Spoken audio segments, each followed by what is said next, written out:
maintenant quelques minutes avec Nicolas Guissard, qui est étudiant au doctorat à l'Université McGill. Nicolas, est-ce que tu peux nous parler un peu de tes travaux? Oui, d'accord, très bien. En fait, moi, je suis un étudiant plutôt avec un cursus de génie, ingénierie. J'ai fait un baccalauréat en électronique. Après, j'ai basculé sur le génie biomédical. Et contrairement à la majorité des gens ici qui travaillent plutôt sur le côté pathologique ou biologie cellulaire, moi, je travaille plutôt sur l'analyse des images, en fait.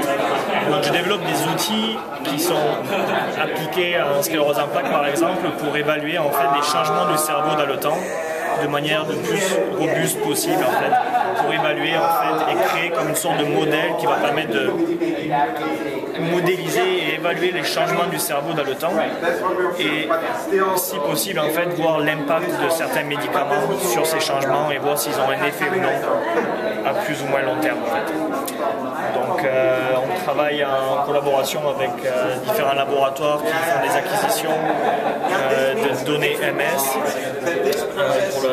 pour évaluer en fait soit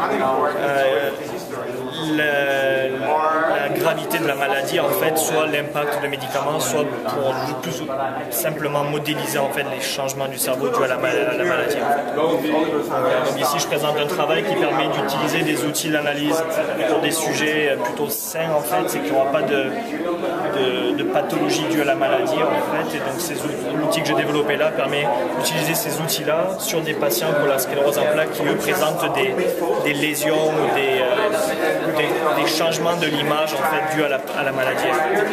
Voilà ce que je présente. Donc, tes travaux sont très importants puisqu'ils vont permettre de mesurer de façon plus précise l'efficacité d'un traitement lors des essais cliniques. Exactement. C'est l'objectif à long terme. Très intéressant. Est-ce que je peux te demander pourquoi tu as dévié ta trajectoire en fait pour te diriger dans ce domaine-là? Donc en fait, dévié dans le... J'ai pas vraiment dévié, là, j'ai toujours travaillé comme l'analyse d'images de manière plutôt longitudinale en fait. Donc que ce soit différentes maladies neurodégénératives, Alzheimer, bien peut-être Parkinson et aussi la sclérose en plaques. Donc c'est juste essayer de trouver des outils les plus optimaux.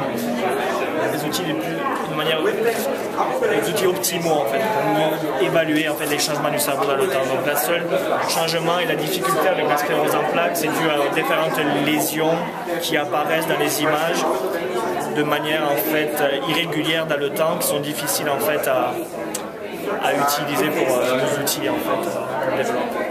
Je te remercie beaucoup. Bonne fin de congrès.